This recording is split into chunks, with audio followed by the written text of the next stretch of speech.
Hey guys, welcome back to my channel and another video. So today we are discussing all of the books that I read in August of 2025. Pretty successful reading month if I do say so. There are 10 books that we are going to be discussing today. Pretty solid reading month if I must say, and I'm excited to get all of these off my TBR cart. So this is probably gonna be a long video, so let's just get straight into it. So the first book that I read in the month of August was Tilly in Technicolor by Maisie Eddings. I'm just gonna come right out and say it. This is my least favorite Maisie Eddings novel that I have read thus far. We focus on our main character, Tilly. She has ADHD. She doesn't really know what she wants to do with her life. She's just finished up school. She's looking at going to college, and her sister has just started up her own business, and she gets invited to intern in Europe to help out her sister's business. So she's basically forced to go there because her parents and family kind of really struggle with the fact that she has ADHD.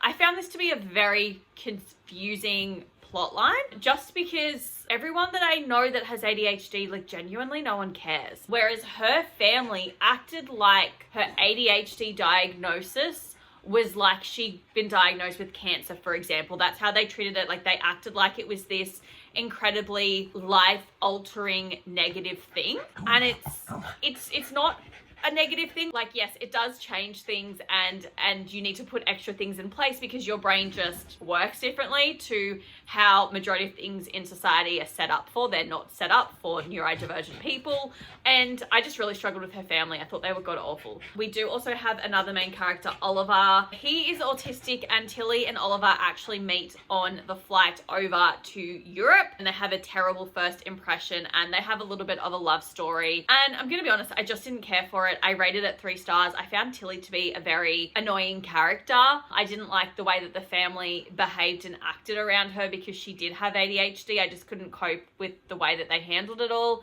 I just didn't enjoy it, and as such, yeah, 3 stars. Don't really recommend. Like I said, least favorite Maisie Eddings novel. And then the second book that I picked up was The Serpent's Shadow by Rick Riordan. This is the 3rd and final book in the Kane Chronicles, which I did start this year. There's not a whole lot I can say about this one because it is the final book in the trilogy, so I don't want to spoil it for anyone. This book does focus on Egyptian mythology, so it's a little bit different to his Percy Jackson series, for example. I did enjoy this more than the Percy Jackson series, and then The Heroes of Olympus, which I've also read by Rick Riordan. So this one was 3.5 stars for me. I did really quite enjoy it. There was a bit more going on in this book than in, like, the sequel, for example. But we've hit doomsday. We have to fight the evil snake. We have to stop the, chaos from taking over. And it's just like an epic conclusion to this trilogy. I will say the things that I enjoyed the most about this trilogy was the Egyptian mythology. First of all, I find it far more interesting than Greek mythology. It was also like a nice breath of fresh air to get different characters from Rick Riordan because Percy features quite heavily in both series that I've read of his so far. I also really liked the way that this was narrated. So in this story, the narration is that Sadie and Carter have basically recorded themselves telling this story, and they've basically, I don't think they've sent it to someone, but someone's obtained a copy of their recordings and they're basically narrating it for them. But I really enjoyed the way that it was narrated in that aspect. The things that I didn't enjoy, and this is just my main gripe with a lot of YA novels that I do read, is that I just can't get behind the whole teenagers saving the world thing anymore. To me, that is not plausible. It doesn't make sense. Sorry, teenagers cannot defeat gods. They cannot defeat grown adults, magicians who have been training their entire lives, and these kids have had 2 months experience. Sorry, I don't buy it anymore. Like, when I was younger, this was so cool, but as like a 30-odd-year-old woman, I don't believe it. But overall, did really enjoy this series. Glad that I have read it. And then book 3 was Wild and Wrangled by Lila Sage. Genuinely forgot that I read this book. I forgot I read half these books, to be frank. This is the 4th and final book in the Rebel Blue Ranch novels by Lila Sage. This one focuses on Cam and Dusty. It does stray away a little bit from the Rebel Blue Ranch family, where they focused on the 2 older brothers and the younger sister. This one we focus on Cam, who is the mother to the eldest son's daughter. We get her love story. So it was really nice to get to know Dusty and Cam a bit better because we've sort of met them and it's been sprinkled out throughout the series. So it was really cool to get their story. This book literally starts with Cam being left at the altar by her fiance, who's actually met someone else. She was kind of going into not like an arranged marriage, but she'd met someone that her parents really liked and respected. Her parents are very wealthy and essentially they're assholes, and they have a kind of a set plan for how she should live her life. So she met a guy whose family was also wealthy. He had a respectable career, and her parents and his parents thought it was amazing that they were dating, so they basically ended up getting engaged because it was just easier for them to be with one another than have to deal with their parents' bullshit. And unfortunately for her, her fiance ended up meeting someone that he did end up falling in love with, so sadly couldn't go ahead with the wedding, but completely fair. And then we have Dusty, who is basically was kind of good friends with the family, but not too heavily involved. He's been a traveler. He and Cam dated when they were in high school, sorry. So you have flashbacks from when they're in high school and meeting, and then to them now as adults in the present day. Overall, I did enjoy it. I gave it 4 stars. It's not my favorite in the series. I thought it was really interesting that we didn't get to see much of Cam's daughter in this one. I just felt bad for Dusty, to be honest. Like, he was so in love with Cam and she gave him nothing because she was terrified of getting hurt. And I just got over that plot line. But this was my favorite cowboy series that I have read. That's all I really kind of have to say about it. So the 4th book that I read in August was Caraval by Stephanie Garber. This was my first Stephanie Garber book. My sister actually gifted this to me for my birthday last year, so I finally picked it up and read it. Very on the fence about this one. So we focus on our main characters, Scarlett and Valentina. So Scarlett and Valentina are sisters. Scarlett has an arranged marriage planned. This is a bit of like a fantasy / dystopian style world, and her sister has always been obsessed with Caraval, which is basically like a carnival event thing that comes to random towns. I don't know how frequent, I can't remember. And there's like everything that's in there isn't like real, it's like fake, but there's like a challenge that you have to win and you're granted a wish if you are the winner, and it goes over a couple days. Valentina has always been like obsessed with this, and Scarlett and Valentina end up receiving some tickets to attend Caraval, so they go. Valentina ends up going missing and Scarlett has to locate and find her sister because it's part of the challenge. I was just mostly confused for most of this book, and I don't know if that was the point. I didn't really understand what was going on. Nothing made a whole lot of sense, and I do wonder if that was the whole point because we were experiencing it as Scarlett. But like, I don't know what was real, what wasn't real. I rated it 3.5 stars, but I'm a little on the fence as to whether I would pick up the sequels. I just found the characters really just odd, and I don't know if I care enough about Scarlett and Valentina to continue on the series. I do know that the rest of the books, I think they're told from Valentina's point of view, and I think it has something to do with their mother who's gone missing, but overall still a little odd.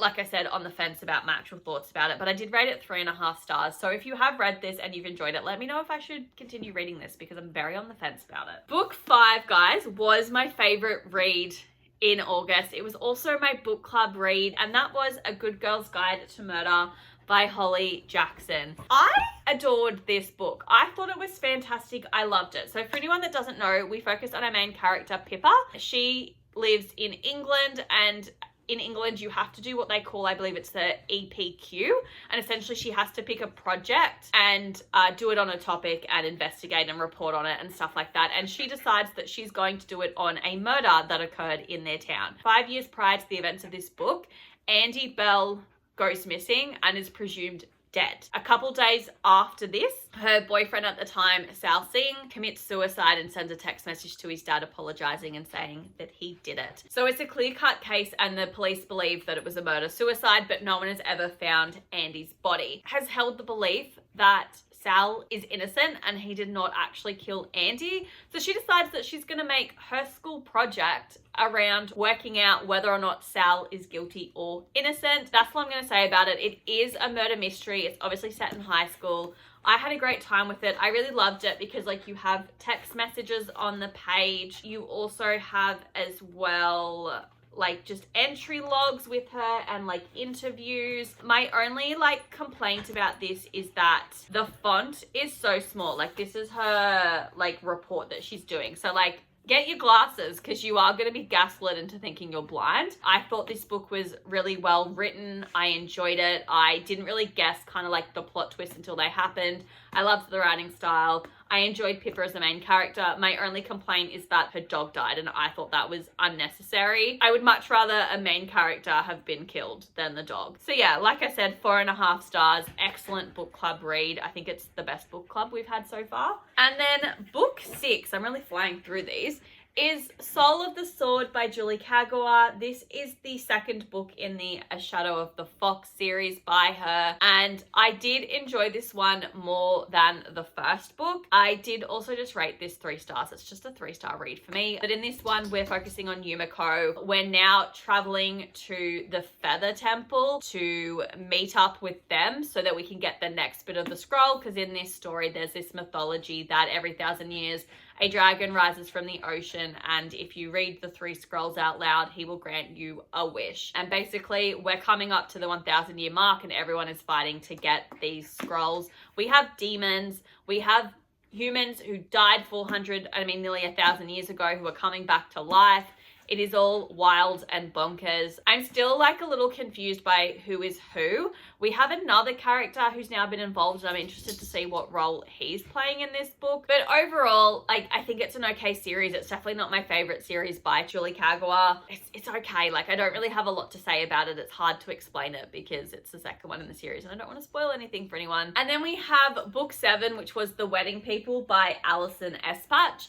Now, this book was the book club read for a book club that I'm a part of on Instagram, but I just didn't get a chance to pick this book up. So I read this a couple months late, and also a 3-star read for me. I really did not enjoy this book. So we focus on Phoebe. During COVID, her and her husband split. He ended up leaving her for another woman. Their divorce has just been finalized, and now she's having to like come back to work and stuff, and they're all like professors at this university, so she has to see her ex-husband, but she also has to see the woman who she was best friends with, who he left her for. And she basically just decides that she's had enough with living and she's going to kill herself. So she takes herself off to an expensive hotel to commit suicide, plans to get really good room service and have a great meal, and then swallow her cat's allergy medication, I think it is, and overdose and die. However, Pip is not aware that when she rocks up to this hotel, they're actually having a wedding there, and she meets the bride, and the bride is horrified to learn that Phoebe is there to kill herself and is like, you can't kill yourself, it's my wedding weekend. And they form an unlikely friendship, and Phoebe obviously doesn't go through with her suicide attempts. But this whole book, and I feel like it was definitely the whole point of the book, was it just felt very depressing, because obviously Phoebe is very depressed and she's not doing anything